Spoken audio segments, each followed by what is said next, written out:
Claire's Tomato by Ed Keller. About the book, little girl learns how to grow tomatoes. Young Claire is full of questions, including about the food she eats, in this book. Claire's Tomato, the author shares her adventures as she sets out to learn about how vegetables grow. She's thrilled about growing her first tomato, but she is concerned about what will happen to it when it is nice and ripe. Claire's Tomato is an entertaining children's story. It's also a chance for them to learn where food comes from and how they can play a part in providing food for their families. Children should experience the joy of gardening at every chance they get.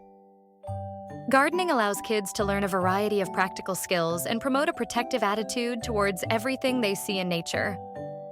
Teaching children how to grow their own food helps them realize how valuable our natural resources truly are.